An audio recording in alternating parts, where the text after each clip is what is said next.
Tom Izzo, that was a masterclass. And for a guy who I've criticized for a lot of big picture things, the way he's handled the transfer portal, the way he's handled his roster, for him to essentially stick to his guns and say, I know what I've got with this team, and then be right about it against the two opponents they've opened the season with. Let's not forget the schedule that he put together this season.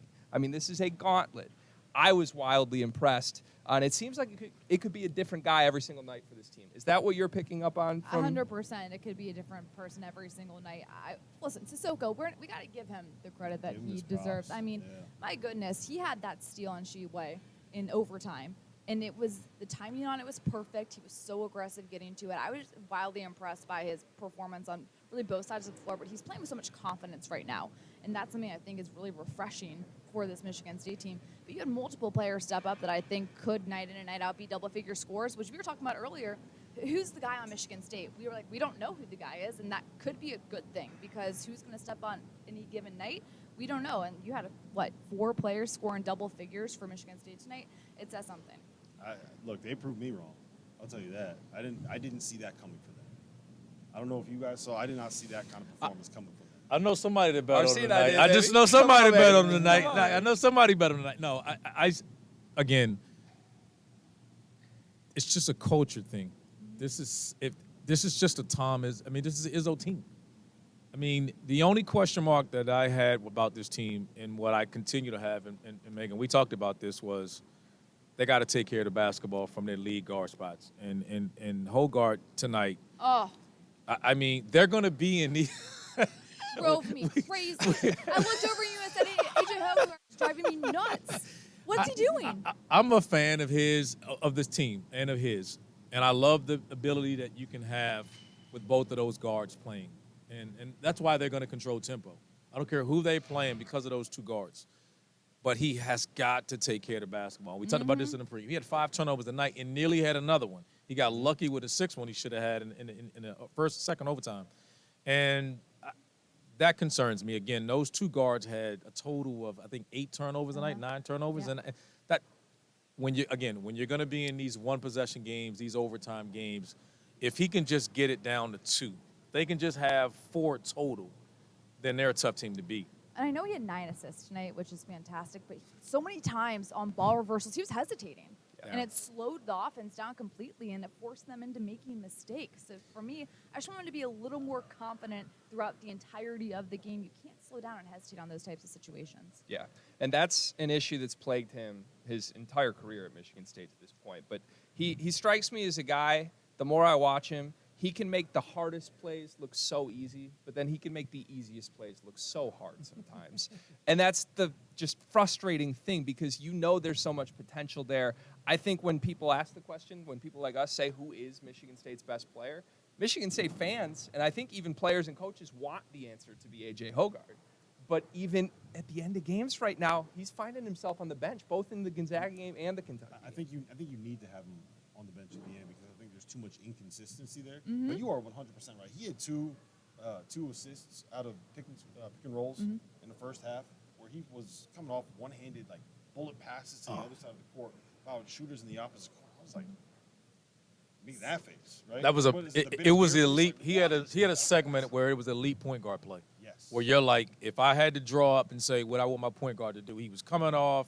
I mean, just being patient. They play good D, get the handoff, turn the corner, get in the paint, finding the shooters in the corner, getting good open shots, and he has to continue to do that.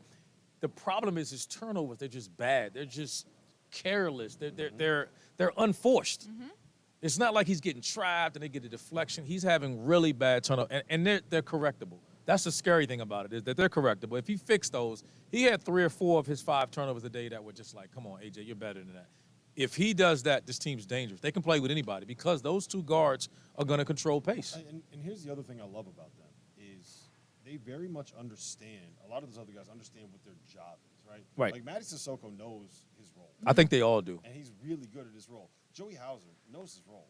And I know that there are some people that are sitting up here right now that have their doubts about how good that he is as a basketball player. Stop. But, like, that dude makes shots. Yeah, he does. And if He all does you're doing tonight. is running them off of screens and making defenses adjust when you run them off of those screens, he could do that. I Joey think they all Hauser do. also has perfect form, by the way. You can tell shot that looks he's worked good. with a Every time it trainer goes in. growing up because it is textbook when he's coming off of the screen, the way he catches, gets into rhythm, pulls his shoulder around, he's perfectly squared up every time. It's a beautiful shot. Yeah. And it finally was consistently going in tonight, and it went in at inopportune times for Kentucky. Yeah, I thought he did more shooting off the move tonight than I've ever seen from him, which I don't know if that's something he's added recently, but it's not something I remember seeing, at least at the volume that we saw tonight. At So, multiple levels, yeah. yeah, right.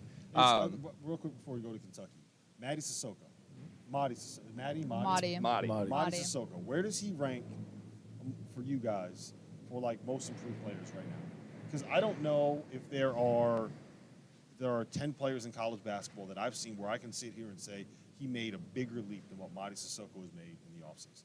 Because like that dude, he had a couple hammer dunks down there. Those 2 lobs that he caught in the second overtime. I mean, come on, man. How many guys are getting up there and catching that? But again, I think that goes back to the lob, the guard play. No, it I does. think that guard It does. play, and he's finishing. It does, Again, but that threat, having that threat where you Yeah, have the guy rolling yeah. to the rim and you know if you just throw it up there, he's gonna go get it wherever you put it. You put it by the square, he can Yeah. go get it. Like that threat is big time. And he played the last 10 minutes of regulation and both overtimes with 4 fouls and guarding the Super. National Player of the Year, yeah, who he then fouled out of the game. Right. yeah. Like, come on. Yeah. Give the guy his flowers. No, you're right. I think, to me, you're right in the fact that he is so improved, partially because of where he was last year, though. It's hard to Fair. talk about that without just being honest. I mean, he was the 3rd center in that rotation, and you couldn't trust him to be on the floor for 4 minutes, let alone 20. But I think what we're seeing across the board for Michigan State, which is really fascinating to me with what Tom Izzo's sort of handicapped himself with this roster, is that guys last year that were in 20-minute splits at every single position are now looking so improved and more comfortable just because I think there's some added trust that they can make a mistake and not come off the floor. And I think that applies to Mady Sissoko. I also think it applies to Malik Hall and Joey Hauser in the front court, who led them in scoring tonight, and guys who have been wildly inconsistent through the course of their careers because any given night they'd only play 15, 20 minutes because they were competing with each other. And now it's like this opportunity is there that we haven't seen before. And you talk about development in that program and not giving up on guys. I mean, that's what Tom Izzo spoke about in the postgame, and it's Yes. special to see. We didn't even talk about Malik Hall yet and how great he was tonight. Finished with, I just had it up right here, 20 points. 20. But he had Yeah, those 20. massive, first off, that out-of-bounds play, he read the defense, noticed that Oscar Schube had his head turned the wrong way, just made a hard cut to the basket. That's an IQ play right there. That has nothing to do with, I mean, yeah, How about talent, the ball obviously. flake to finish to send it into the second Yeah. overtime? Come on, let's go. So I think that he made massive plays that took guts down the stretch, which is huge for you to have that type of playmaker, for lack of a better word, step up on this team in this stage. I want to talk about that for a second. You got a point? No, I was just going to add, I also think something to watch out for this group is they can go small ball, and then you got a problem. Because if you don't have an Oscar Tshiebwe on your team, and then they can go with Malik Hall at the 5, and then Hauser at the 4, and then that goes those 3 guards, good luck guarding them. Because at that point, they're controlling pace. They're going to defend. They're going to switch everything. If you can't punish them inside on that, or you got a big that's not as formidable as Oscar Tshiebwe, you got your hands full. That's a matchup you don't want with Michigan State.